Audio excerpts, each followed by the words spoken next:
Imagina você ser preso porque o seu filho chamou uma vigília para você. Pois é, isso está acontecendo no Brasil. Ontem, dia 21 de novembro de 2025, após visitar o Bolsonaro, disse publicamente que ele poderia ser preso hoje e que, caso isso acontecesse, a vida dele estaria em risco. Isso não era nenhuma profecia, era apenas uma constatação da mente doentia do Moraes, que transformou o sistema de justiça do nosso país em um instrumento de perseguição ideológica e política. E o fato dele ter prendido hoje o Bolsonaro, logo no dia 22, não é nenhuma novidade. Já tinha feito isso, aplicando também 22 milhões no partido PL, que tem o número 22. Mas isso está longe de ser o mais bizarro dessa história. O Bolsonaro foi preso porque o seu filho convocou uma vigília, uma oração na frente da casa dele, dizendo que isso, na verdade, não se passava de uma manifestação disfarçada de vigília, que é o mesmo modus operandi da organização criminosa liderada pelo Bolsonaro, no sentido da utilização de manifestações populares criminosas.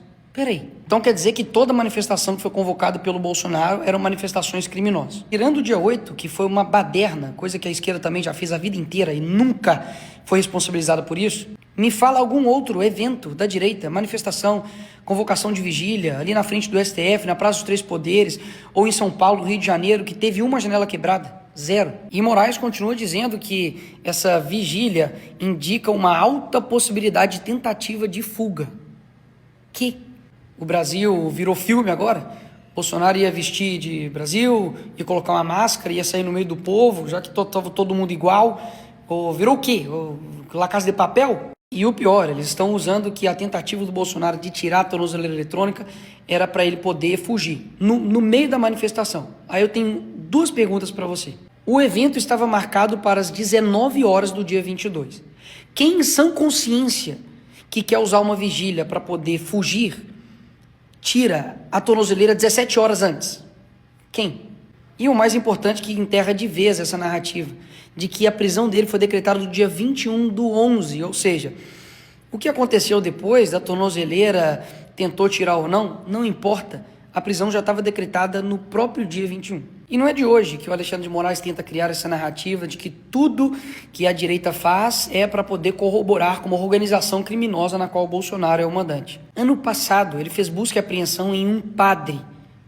E dá só uma olhada qual foi o crime dele. Criado uma oração ao golpe. No que consistia isso? Ele estava pedindo para todos os brasileiros, católicos e evangélicos, incluam os nomes do ministro da Defesa e outros 16 generais 4 estrelas nas preces, nas orações. Repito, um padre recebeu busca e apreensão na sua casa por oração ao golpe. Ou seja, pode manifestações de qualquer tipo de natureza. Pode ter a CUT invadindo e quebrando o Congresso. Pode ter marcha da maconha, marcha para Satanás, manifestação em prol dos bandidos que morreram. Isso porque até agora eu nem citei a Constituição Federal, que é muito clara. É livre a manifestação do pensamento. Todos podem reunir-se pacificamente, sem armas, em locais abertos ao público, independentemente de autorização, desde que não frustrem outra reunião anteriormente convocada para o mesmo local. O que não cabe aqui no dia da vigília. Não tinha nada marcado, ou seja, está dentro da Constituição. Então, para deixar bem claro, não estou dizendo que não possa ocorrer as outras manifestações, porque você é livre para poder fazer isso. Só que por que cargas d'água quando é uma manifestação que, na verdade, era uma vigília para poder orar? Aí não pode. E é considerado uma manifestação criminosa. Criminosa. Se eu soubesse que vigília levaria os outros para cadeia, era só pedir, né, para poder fazer uma vigília em prol de organização criminosa, fazer uma vigília em prol da galera que roubou o INSS, para quem desviou aí bilhões de reais de estatal, quem cometeu corrupção passiva e lavagem de dinheiro, como foi o caso do Lula, era só ter convocado uma vigília na porta da casa dele, que aí ele ia preso. E agora, né, com o Bolsonaro preso, o Brasil vai para frente, né? O Brasil vai deixar de ter desvio de emenda, o Brasil vai ter uma saúde de qualidade, vai ter uma segurança que realmente funcione, vai parar de ter roubo, vai parar de ter furto, a Amazônia vai parar de ter queimada, vai parar de jorrar dinheiro da Lei Rouanet para artistas, que é o seu dinheiro sendo torrado para eles poderem fazer seus shows, os aposentados vão parar de ser roubados, os criminosos vão entregar as suas armas e, enfim, finalmente vamos ter um país digno. Porque, afinal de contas, como é pintado, ele é o culpado de tudo, né? De tudo mesmo. E sabe por que isso não vai acontecer? Óbvio, porque ele não é o culpado de tudo isso. Parece óbvio, mas o óbvio tem que ser dito.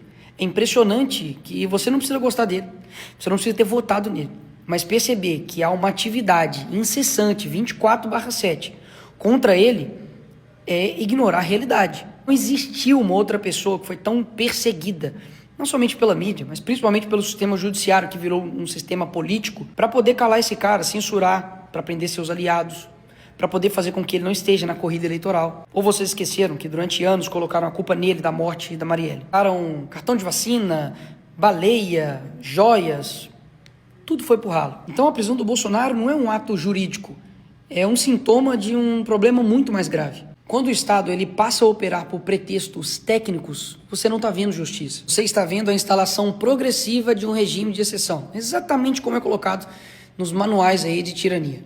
É sempre assim, primeiro eles criam um inimigo a ser esmagado e depois eles moldam a lei para poder justificar esse esmagamento. A partir daí a população em geral, você, eu, todos nós, viramos refém de um sistema que usa a lei não com base em princípios, mas sim por conveniência.